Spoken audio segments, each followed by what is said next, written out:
Good morning, my angels! Kamusta ang lahat? So today ang unang araw ng pasok natin sa ating hopefully maging regular client. So papunta na tayo ng metro. Maraming salamat guys sa mga suggestion nyo sa sa vlog ko dun sa kung ano yung iluluto natin sa ating client today. So yun, if meron silang chicken, meron silang beef, or I don't know if kumakain sila ng pork, kasi may mga Romania na hindi sila kumakain ng pork, katulad nila Emma.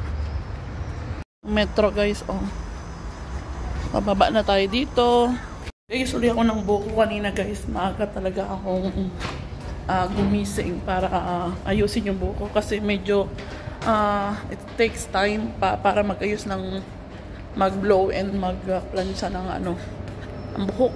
Pero hindi ko naman asing pinalancha maigi, kasi madali talaga maunat guys ang buhok ko. Pasok na tayo guys. Antay natin.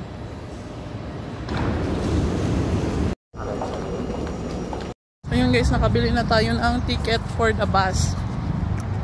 Wala kasi ako ngayon guys na Avon namin yung good for 1 month, tapos all transportation na yun. Kasi yung client ko na paalis na, hindi na ako binigyan ng for transportation ko. So hindi na rin ako nag-ask. Bumili na lang ako. Araw-araw ganito yung makakasalubong ang mga tao. Pag ikaw ay part-timer or stay out yung work mo dito sa Romania. Parang dami. Guys, wala tayong maupuan. Diyan ako umuupo guys, oh, sa waiting area ng bus. Dahil puno, dito tayo sa may likod.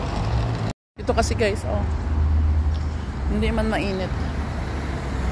Mas masarap. Sobrang aga natin guys. So may time pa tayong tumambay dun sa may sa may park ng mga bata. Inagaan ko talaga guys, kasi hanapin ko pa yung bahay niya. Kasi nga alam ko hilera lang siya ni Emma yung bahay niya, pero nasa unahan siya, pinakadulo. Yun yung hula ko Pero di pa natin inagahan ko kasi ayokong malate, kasi unang araw ng pasok ko yun. Mala guys, sobrang aga ko, pero wala akong makitang mga Pilipina dito.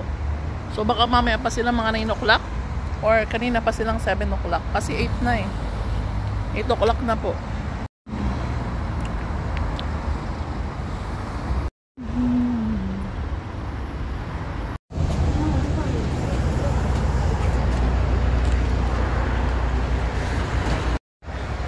Hi guys, nakaidlip na ako sa bus. Grabe ang biyahe, 30 minutes. Naubos yung oras ko.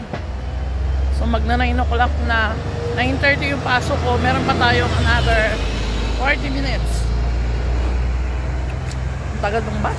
Traffic Pauwi yan, traffic.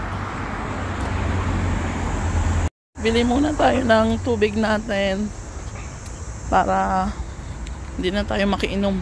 Bili muna tayo ng isang bread at isang tubig.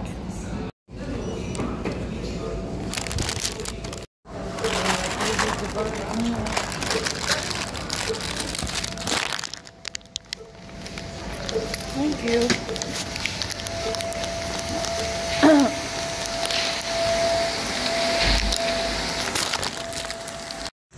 Ano kaya ang mangyayari guys sa ating unang araw ng trabaho? Hopefully maging okay. Sana hindi muna ako paglutuin. Paglinisin na lang muna ako. Hi guys! Good morning! So nandito na tayo ngayon sa ating trabaho. At maaga ko ng 30 minutes. So mag-aantay tayo ng dito sa park. So akala ko talaga guys ay 1 hour ako mag-aantay, kasi nga inagahan ko siya guys. Tingnan mo ang ibag ko, sobrang aga kong gumising. So dahil ang tagal ng bus guys, nakatulog ako kanina. So guys, good luck sa akin. Yun, maraming salamat guys sa pag-encourage sa akin na kaya mo yan, go lang, pray lang, Rona. Maraming salamat, May Diary. May Diary, May Angels. Sa supportan nyo kay May Diary. Yan, sobrang ingay ni Manong doon sa taas. Diba? Si Manong kung kailan ako nagbablog. Sige lang Manong, tuloy ang trabaho. Pera yan, pera. So guys, yan. Papasok na tayo. Time check is 9:15. So maglalakad na tayo doon. Kasi hanapin pa natin yung bahay. So yun, maraming salamat guys sa inyong support. And don't forget to like or heart this video or share kung gusto nyo. Or pwede rin kayong manood ng mga old videos namin sa YouTube channel ko. Meron po akong YouTube channel. Ang name din niya is May Diary. So yun guys, maraming salamat and God bless you all. Ingat po tayong lahat mga kababayan ko saan man sulok kayo ng mundo. Bye guys. So next video ko siguro mag-start na ako mag-shoutout kasi maraming nagpapa-shoutout po. Bye guys. See you in our next video.